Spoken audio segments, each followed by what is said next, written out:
Hi, everyone. Welcome. Well, we're going to go ahead and get started. Thanks for joining us. We're here to talk about all school meetings. So I'm going to turn it over to Tina. Well, hi, everybody. I'm so excited to join you again this week.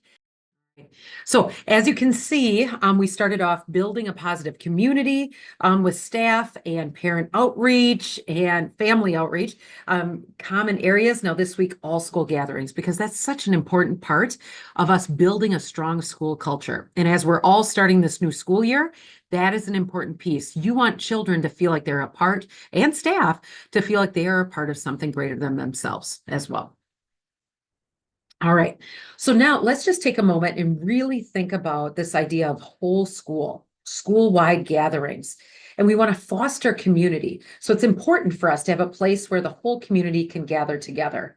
So one of the first things that we want to do is think about where's the location that everyone can be seen and feel like they have that comfortable spacing. It could be, I've seen in some schools, cafetoriums. I've seen library media centers, gymnasiums.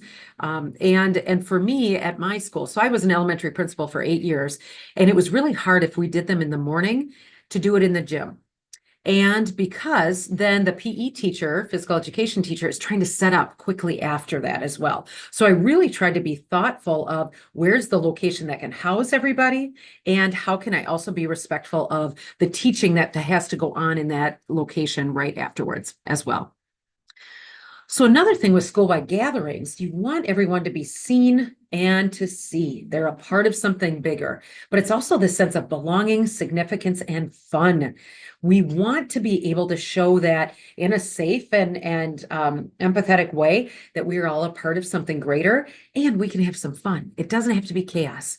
Some school leaders that I talk to, they're like, I'm a little nervous about school-wide meetings, because it's hard to gather or have calm and quiet as well. And I was a part of a school that had 360 students, 60 staff members. So once you get 400 people in a space, that's hard to get quiet and keep quiet, especially when you're trying to have fun. So I hear you. We're going to talk about that in just a little bit. All right. So here's one structure too, is proactive planning helps things go smoothly. So in your classrooms, we're promoting morning meetings. Children know the structure of morning meetings, that how it starts. We have a group greeting, we have that activity, we have greeting, sharing, activity, news, and announcements. Why not have your all school gathering follow that same pattern? So we actually have the new 4th edition of the morning meeting book, and that has a whole chapter dedicated to all school gatherings. So I thought, what a great response in showing how we're evolving and understanding this idea of needing that space and experience of a whole school as well. So here's some reasons why we might want to come together. We might want to come together to enjoy a speaker. Maybe it's a performance. We had Opera for the Young that would come, a great performance where it's not on us to lead it, but someone else is leading it. Maybe it's just a whole school morning meeting once a month that you do all of those steps and those activities. And make sure to celebrate. We want to celebrate our growth as a community. Here's the key. You want children to know the why. Why are they doing these things? Staff too, that might be grumbling like, oh, I'm out of routine now because of this. Here's the why. In this school, it is important that we share and show and celebrate each other. So once a month or once every 2 months, we're going to have this group gathering.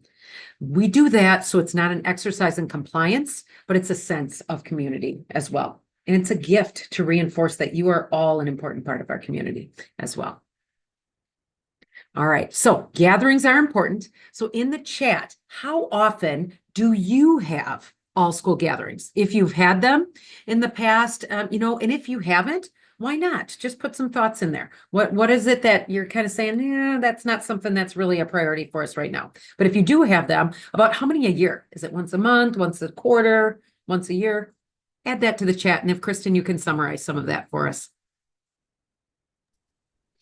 Oh, yeah, sure. So in an elementary school, they have them every Monday. That's awesome. Once a month, a weekly assembly. Mhm. Once every 2 months, almost once a month. Well, a lot of once a Mhm. month. Yep. And sometimes special occasions, of course. Once a week on Fridays. Mm. Wow. So once a month, once a week. I love that. Okay. Thank you, Kristen, for that too. Yeah. Thanks. So some things for us to think about is, yes, we know that they're important. They can also be stressful for us as the leaders. I'm just saying that. So some things that we can do to alleviate some of that stress as well is establish those rules and expectations for shared spaces. So maybe if you do daily morning announcements, you're giving those reminders. Hey, this Friday, remember when we do our all school gathering, here's one thing that I'm really going to be watching for, how you arrive in a safe and careful way. And maybe just pick one aspect to focus in on. Classrooms can reinforce, they can talk about how we traverse through a school building and how we work together as a team. We foster community through those shared experiences. So then maybe after the effect, then we have morning announcements or comments about when we were together last week. Remember when we celebrated all the great reading that's happening in first grade? I want you all to keep reading. So you can use it as a shared experience to jump and springboard other reminders and other celebrations as well. Right in the meeting, you want to model those expectations. So I would start mine off. We would start with our school guidelines, and then I would go right into, this is so exciting that we're all together. When we're together, there's times that we're going to be active and talking, and other times where it's quiet and the person with the microphone is talking. Here's how we're going to practice that. And I would do a call and response. And we were the How Bulldogs. And so I would say, when I say how, you say Bulldogs, how, Bulldogs, how, Bulldogs, right? It's so cute. Get them all jazzed up. But then it's like, ooh, you don't want them too jazzed up. So then I would whisper it. Utilize our strategies of teacher language and our intonations so that how, Bulldog, and then we're quiet, right? So that shows cohesion. And it's also just a great fun tool for call and response as well. And reinforce those group norms. Those school guidelines apply wherever we are on the campus.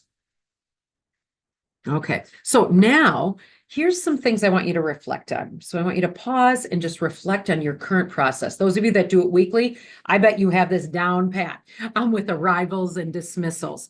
So could you take a moment and reflect on this list? Which of these describe your current process? Do you have times and locations of the gathering that might vary?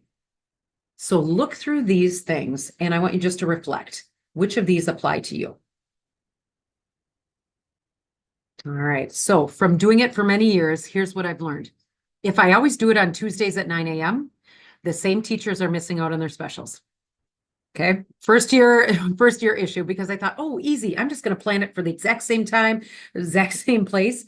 And that I learned from that I needed to vary the times, vary the locations as well. So yes, we want routine, but it's also okay that maybe for this month, when it's the end of the school year, we're going to do one outside. It's okay to say, I'm going to do an afternoon one. And that to really balance out locations, times of day as well. The arrival and dismissal can really set the stage for a successful meeting.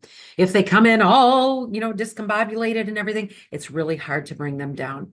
So even the first few times, what I would do is have grade levels come in. What's key is get your older students in first, because we don't want the little sitting there getting all over the place and literally crawling on the floor. We know. So bring the olders down first. They can be the modelers. And what I would do is how I would set it up. So big gymnasium, 5th grade, kindergarten, 4th grade, 1st grade, 3rd grade, 2nd grade. I wanted the littles to see and model or see those older students as well. So I played with different configurations as well. And I had 3 of each grade level at my building too. So that spacing wise was hard, that I needed to give children enough space so that they weren't, leaning into each other and things too. So you just really have to analyze the space.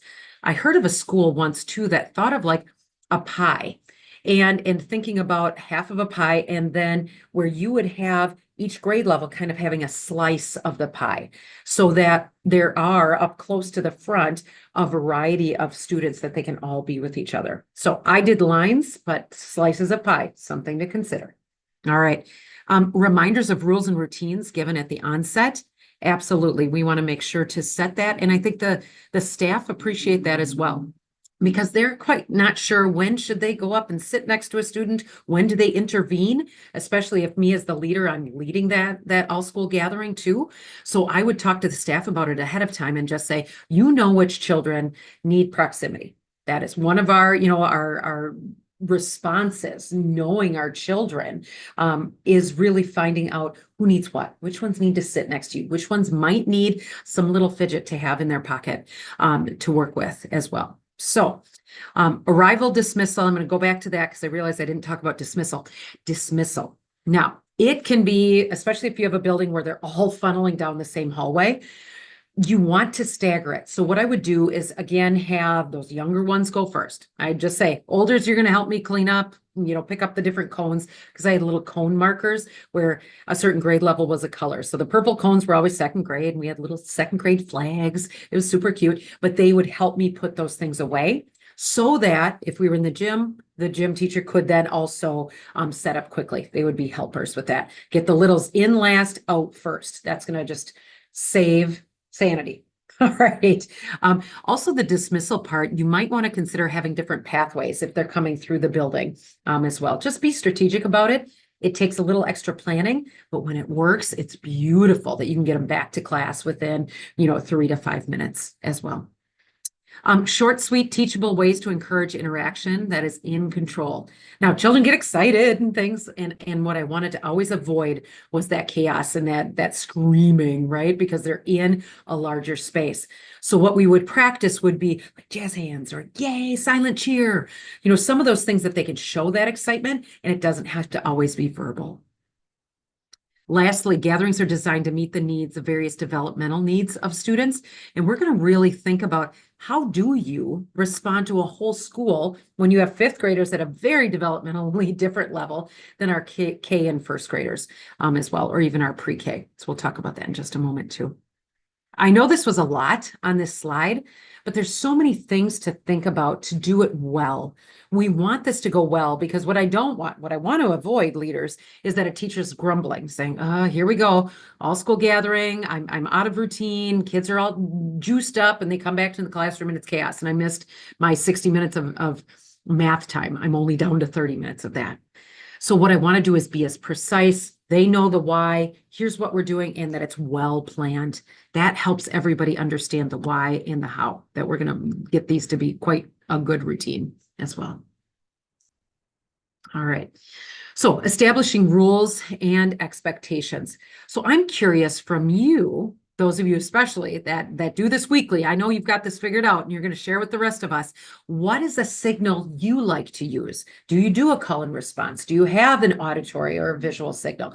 Put in the chat right now, what's a signal that you use to gather audience attention? The chime, which is a signal that we love. Give me 5, which is probably like a raised hand. Call and respond, hand up. Visual and auditory, so having both.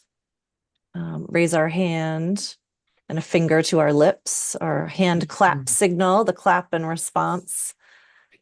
Raised lots of hands and chimes. It's a variety of audio and visual. Yeah. Absolutely. The most important thing is that you have established that signal. And it's helpful as a school leader that you have, if you're going to do where you put up the visual, your hand up, and I would always model for the students, when the hand goes up, the mouth goes up, right? Like your mouth is closing when the hand goes up as well. Use that in other places. Maybe if the cafeteria is getting a little loud, you're using that similar language, because that becomes routine as well. So you want to establish the signal, reinforce that whenever you have those all school events or all school gatherings. Revisit those school rules and how they apply to the setting. So in our school, we are safe. That means when you're walking in and sitting in your spot, your hands and feet are to yourself and you're ready, sitting, facing forward. So just those kind of languages set the stage, and it really gives that credence to, here's our school rules and here's what it looks like in this setting. Teach and model those expectations. What I put on the screen is just a Y chart example, right? So prior to the gathering, have the staff, have teachers talk to the students. In just a little bit on Friday, we get to go down and do an all school gathering. It's going to be so exciting, especially students new to your school. what is it going to look like when we walk down together or when we're sitting in there? Now, the first one, the children might not know what it's going to look like, especially if they're new to the school, but you could describe that part as well. What is it going to feel like when we're all together and celebrating our achievements and our learning? And then what should it sound like? That's a great opportunity to reinforce those signals as well. All right, so developmental success. That's something I feel like is underutilized. We need to keep in mind we've got fifth graders and we've got kindergartens or pre-K students as well. How do we keep them engaged and movement? Because we know all children need movement. So one of the best things that I can say is that visual cue. And a lot of you in the chat, you already put that on there. But displays, bring a Y chart down there that you have some of that visual reminders, or the person that said they put their finger to their mouth too. Have some of those visuals at the ready. That helps for our littles as well. So efficient and consistent arrival and dismissals. We all thrive in routine, staff included. Here's what we're going to do and how we're going to do it in a safe and effective way. Safety and peacefulness. Because we want joyful gatherings. We want it to feel peaceful, not chaotic. So timing, start and end on time. And that was one thing, like I would tell the staff, I would say, hey, we are going to start at 2:00. I'll maybe give you till 2:01 to get everybody in. But if you're not there, we're starting. And so then I would say, consider coming down at 1:55. But keep in mind, that also means that if you're doing it in the gym teacher, PE teacher needs to be done at 1:55 and ready with those cones up. So there's a lot of that pre-work that has to happen as well. Start and end on time. Boom. I always love to even stop a minute early than the expected time, because everybody's like, yes, we accomplished everything. Get back to class. Good. And the expectation that classes are expected to arrive on time. And stagger it. Say, hey, fifth grade's going to come down maybe at 1:55. Second grades and first grades wait to come down until about 1:58.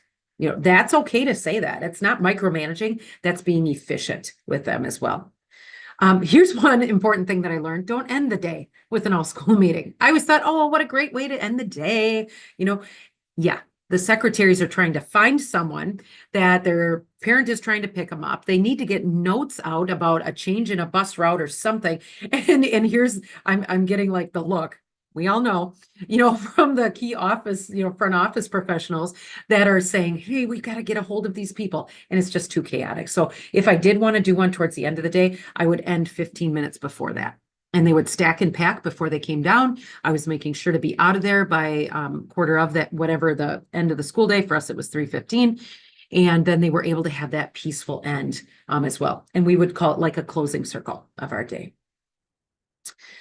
Individual needs of students are accommodated. So that's something else to be aware of. And for the staff to understand, maybe there's some that are just going to sit by you and have that proximity. Maybe someone needs a thought buddy or an all-school gathering buddy, that they sit with a fifth grader that has a first grade buddy type of thing. That's okay, because that shows that we're knowing our students and what they need. Some students, maybe they didn't come. Maybe they came for the first greeting part for the first 5 minutes, and then they went and stayed with a para during that time, because maybe the noise was something that was not in their wheelhouse for that moment too. All right. And plan to help students stay focused during longer gatherings. So like when I'd said opera for the young, I wanted to make sure that there was an intermission, or if it was something longer, I always tried like 20 to 25 minutes, really, but include some activity, just like we would with a class morning meeting. You get them up, get them moving. That doesn't mean it's chaos. But what I could do is maybe some stretches in between, or they're doing some sort of an activity that gets them just to get a little bit of the wiggles out, and then they sit back down as well. That's a great middle point as well. Another piece is our positive adult and student interactions. So when we are in that gathering space and I'm on, or whoever's leading that, we want to make sure that I don't have to stop to give a redirection. I need to keep this flowing. And my job is to keep it efficient, keep it clear, and let the staff members be the ones that are doing some of that maybe intermediary redirection or reinforcement as well. So to encourage and empower staff that they can tell their class that they're going to give some nonverbals as well. And maybe some of those cues that come from the classroom teacher, not always just the leader of that all school gathering. I want to empower students to make positive choices. So the way that I do that is I would reinforce and say, now, last time we met, wow, we got a lot done. We did all of these exciting things. I know, this is envisioning language, I know that when we meet together today, it's going to be just as effective. And wow, we're going to have some fun together. Can't wait to see you at 2 o'clock. So we want to be able to empower those students, help them feel like I can do this. And that's the beauty of envisioning language. They're mathematicians, they're participants, they're community members. And what they bring helps the whole be successful. I had mentioned proximity, just another reminder that there's strategy on where you put them in line as well.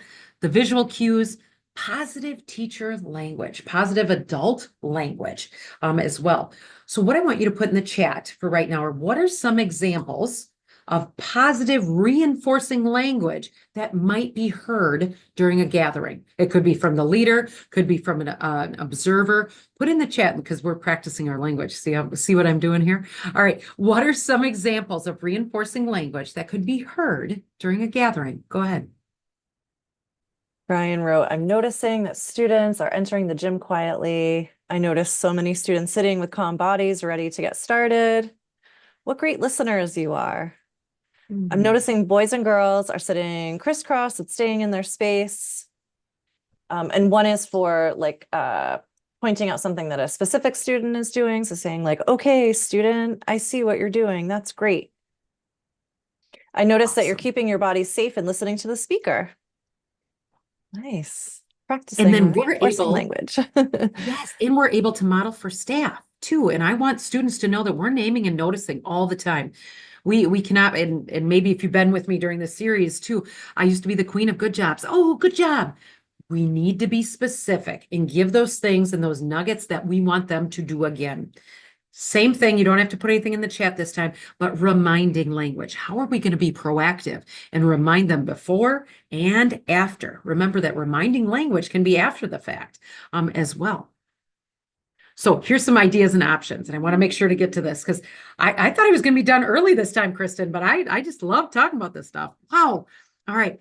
So here's some ideas. Share the love. And in a moment, I'm going to ask you to give us some ideas in the chat too. So one of the things we always did as a routine is the year-end celebration was outside. And I added just a picture. We had this beautiful hill on our playground. And again, I'm from Wisconsin, so it was quite a sledding hill. Tell you that during the winter. But it could be outside. We invited graduates from your school. Anybody that's a house school alumni, come and join us. And they would wear their, graduation cap and gown. And what a beautiful gift for those children to come back, as well as adults, young adults too. Invite a band from your high school to perform. The high schools are often eager to do that for their year end. It kind of shows their growth and their learning as well. So just to maximize that space and to say, yes, we want to have routines, but it's okay to vary the locations as well and just enjoy being outside together.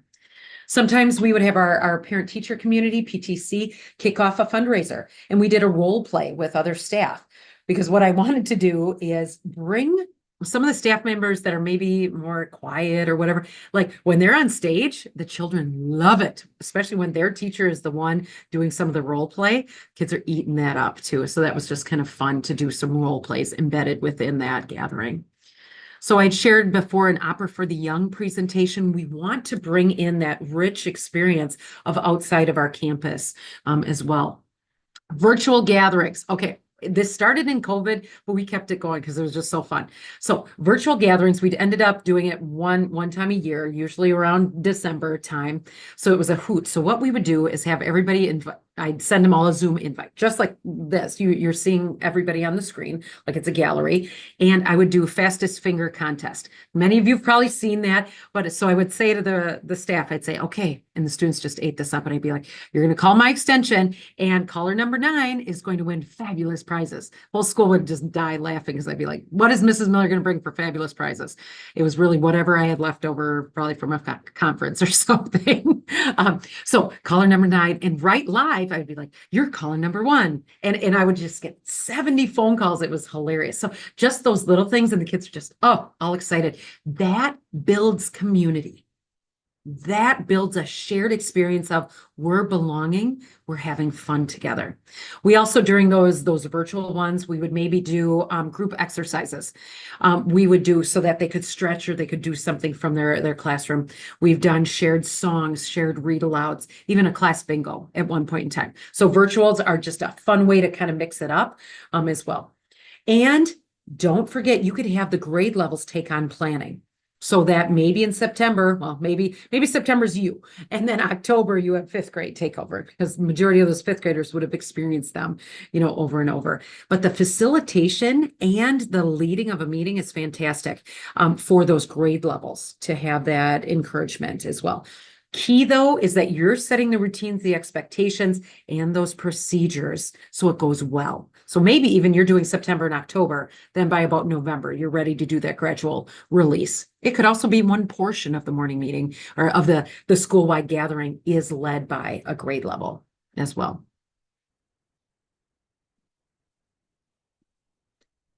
All right.